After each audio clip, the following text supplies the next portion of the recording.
तो जैसे कि लास्ट एपिसोड में हमने देखा था, जो शो यहाँ होता है वो सूजिन से बोलता है कि सूजिन तुम अपनी पावर का इस्तेमाल कर कर केवल इसको नहीं हरा पाओगे, तुम्हें अपने माइंड का भी इस्तेमाल करना पड़ेगा, तभी तुम इसको हरा सकते हो।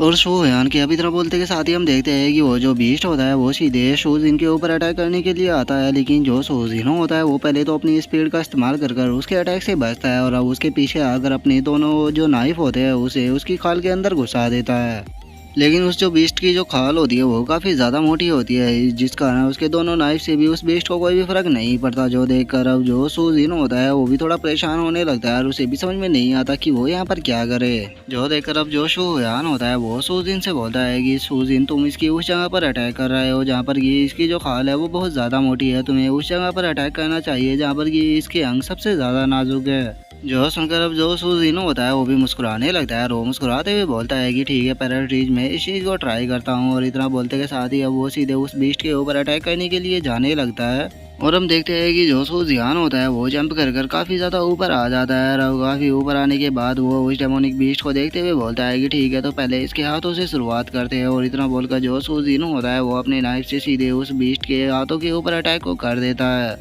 लेकिन वो जो बीस्ट होता है उसे सूजिन के इस अटैक से भी कुछ भी नहीं हुआ होता है और वो सूजिन को पकड़ने के लिए उसके ऊपर अटैक करता है। लेकिन जो सूजिन होता है वो अपनी स्पीड का इस्तेमाल कर कर उसके अटैक से बच जाता है और अब वो जंप कर कर एकदम से जो वो डेमोनिक बीस्ट होता है उसके मुंह के पास में आ जाता है। और उसके मुंह के पास में आने के बाद अब जो सूजिनो होता है वो उस डेमोनिक बीस्ट के आंखों के अंदर अपने नाइफ को घुसा देता है, जिस कारण अब जो वो डेमोनिक बीस्ट होता है वो जोर जोर से चिल्लाने लगता है। लेकिन जो सूजिनो होता है वो यहाँ पर भी नहीं रुकता और वो उस डेमोनिक बीस्ट पर लगातार उसके नाजुक अंगों पर अटैक करना शुरू कर देता है। और अब एंड में उसकी कमर के ऊपर अटैक करते हुए जो सूजिनो होता है वो उस डेमोनिक बीस्ट से बोलता है कि ये तुम्हारा आखिरी नाजुक अंग था, तो अब तुम मरने के लिए तैयार हो जाओ क्योंकि ये तुम्हारा एंड है। और सूजिन के इतना बोलते के साथ ही हम देखते हैं कि वो जो डेमोनिक बीस्ट होता है वो वहीं ज़मीन पर गिरकर मर जाता है। जिसके बाद अब जो शूयान होता है वो सूजिन के पास में आ जाता है और वो सूजिन के पास में आने के बाद उसकी तारीफ करते हुए उससे बोलता है कि सूजिन मानना पड़ेगा, तुम काफ़ी अच्छे हो क्योंकि तुमने अपनी केवल स्किल की मदद से अपने से भी पावरफुल अपोनेंट को यहाँ पर हरा दिया।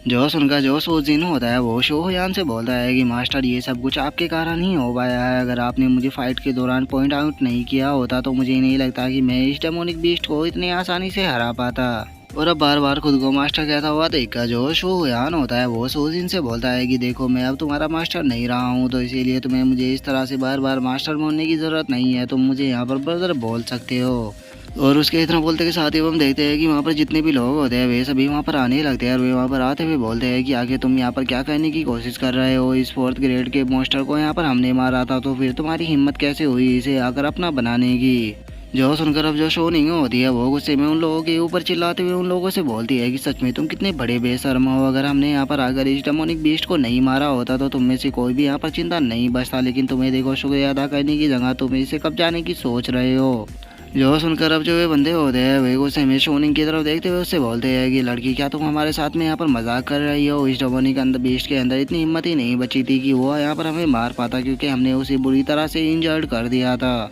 और उसके इतना बोलते के साथ ही अब हम देखते हैं कि जो मैनेजर होता है वो वहाँ पर आने लगता है और वो वहाँ पर आते हुए उन लोगों से बोलता है कि तुम लोगों को अपने ऊपर शर्म आनी चाहिए, तुम 30 लोग होने के बाद भी उस डेमोनिक बीस्ट के सामने नहीं टिक पा रहे थे और वहीं उसने अकेले ने ही उस डेमोनिक बीस्ट को मार दिया। लेकिन उसके बाद भी तुम लोगों की जो बेशर्मी है वो इतनी ज़्यादा बढ़ गई है कि तुम यहाँ पर एक अकेली और वीक लड़की को यहाँ पर बुली कर रहे हो, तुम्हें तो अपने ऊपर शर्म आनी चाहिए। मैं यहाँ पर तुम लोगों को एक एडवाइस देने के लिए आई हूँ कि चुपचाप इस मिशन से विड्रॉ कर कर यहाँ से चले जाओ, क्योंकि अगर तुमने ऐसा नहीं किया तो तुम्हें नहीं भूलना चाहिए कि यहाँ पर ये पर्सन खड़ा हुआ है जिसने कि अकेले ये इस 4th ग्रेड के मॉन्स्टर को मारा है, तो अब सोचो कि ये तुम्हारा क्या हाल करेगा। और मैंने सरीके इतना बोलते के साथ ही अब जो शूजिन होता है वो अपने ओरा को निकाल कर गुस्से में उन लोगों की तरफ देखने लगता है, जो देखकर तो उन लोगों की भी फटने लगती है और वे वहाँ से भागना शुरू कर देते हैं। और अब उन लोगों को वहाँ से इस तरह से भागता हुआ देखकर जो सोनिंग होती है वो शोयान से बोलती है कि ब्रदर तुम यहाँ पर ऐसे शांत क्यों खड़े हुए हो, वे लोग यहाँ पर हमें लूटने की कोशिश कर रहे थे और अब देखो यहाँ से कैसे जान बचाकर भाग रहे हैं, तो क्या हमें उन्हें सबक नहीं सिखाना चाहिए। जो सुनकर जो शोयान होता है वो मुस्कुराते हुए सोनिंग से बोलता है कि मेरी लिटिल सिस्टर हमें बेफालतू के इस तरह से ट्रेवल नहीं करना चाहिए, वे अगर लोग यहाँ से जा रहे हैं तो उन्हें जाने देना चाहिए। और शोयान के इतना बोलते के साथ ही अब जो मैनेजर होता है वो शोयान के पास में आते हुए उसे बोलता है कि तुम काफ़ी अच्छे हो और तुम्हारी ये सोच भी काफ़ी अच्छी है, तो इसीलिए मैं तुम्हें एक ऑफ़र देना चाहता हूँ कि क्या तुम हमारी मैनेजरी गिल्ड को ज्वाइन करोगे। जो सुनकर जो शो यान होता है वो उस मैनेजर से बोलता है कि तुम्हारा जो ऑफर है वो काफ़ी ज़्यादा अच्छा है, लेकिन मुझे माफ़ कर देना कि मैं तुम्हारी गिल्ड को ज्वाइन नहीं कर सकता। और शो यान के इतना बोलते ही हमारा व्यू सी मोस्टर के ऊपर आ जाता है, जहाँ पर कि हम देखते हैं कि उसके मुंह के अंदर कोई चीज़ होती है जिसे देखकर जो शो नहीं होती है वो बोलती है कि आखिर इसके मुंह के अंदर ये क्या है। जो सुनकर जो मैनेजर ही होता है वो उस बेस्ट के पास में आकर उसके मुंह से उस चीज़ को निकाल कर शौक होते हुए बोलता है कि ये तो पूरी तरह से इम्पॉसिबल है, आखिर ऐसा कैसे हो सकता है, ये तो एक मैजिक कोर है। और इतना बोलकर अब जो मैनेजर ही होता है वो शोयान को वो मैजिक कोर देते हुए उससे बोलता है कि ये एक मैजिक कोर होता है जो कि मॉन्स्टर के अंदर पाया जाता है, लेकिन ये बहुत ज़्यादा रेयर होता है क्योंकि ये तुम्हारी प्रीमियल एनर्जी को रिस्टोर कर सकता है। इसीलिए अगर तुम इसे किसी भी गिल्ड के अंदर जाकर सेल करते हो तो तुम्हें इसका बहुत ही बड़ा प्राइज मिल सकता है, तो इसीलिए तुम्हें इसे अपने पास संभाल कर रखना चाहिए। जो सुनकर जो शोयान होता है वो उस मैजिकल कोर को शोजिन को देते हुए उसे बोलता है कि शोजिन, इस मैजिकल बीस्ट को तुमने ही मारा था, तो इसीलिए ये जो मैजिकल कोर है ये तुम्हारा है, इसे तुम अपने पास रखो। जो सुनकर जो शोजिन होता है वो शोयान को मना करते हुए उसे बोलता है कि मास्टर नहीं नहीं, ये मुझे नहीं चाहिए, अगर आपने वहाँ पर मेरी मदद नहीं की होती तो मैं उस बीस्ट को कभी भी नहीं हरा पाता, तो इसीलिए प्लीज़ आप इसे अपने पास रखो। जो सुनकर जो शोयान होता है वो उसे उस मैजिकल कोर को देते हुए उसे बोलता है कि मैंने तुम्हें कहा कि तुम्हें मुझे मास्टर बोलने की ज़रूरत नहीं है, चुपचाप इसे अपने पास में रखो। जो सुनकर जो शोजिन होता है वो भी उसे रखते हुए बोलता है कि ठीक है ब्रदर, मैं इसे रखने के लिए तैयार हूँ। जिसके बाद अब जो मैंने शरीर होता है वो उस बीस्ट की तरफ देखते हुए उन लोगों से बोलता है कि अब तुम इस बीस्ट का क्या करने वाले हो, अगर तुम इसे मैंने शरीर गिल्ड को देते हो तो वे तुम्हें इसके बदले 1 लाख गोल्ड कॉइन दे सकते हैं। जो सुनकर अब जो शोरिंग होती है वो उसके ऊपर गुस्सा करते हुए बोलती है कि आखिर तुम कहना क्या चाहते हो, जब हम यहाँ पर इस मॉन्स्टर से फाइट कर रहे थे तो तुम गायब हो गए थे, और जैसे ही हमने इस मॉन्स्टर को हराया तुम एकदम से यहाँ पर आ गए, आखिर तुम कहना क्या चाहते हो।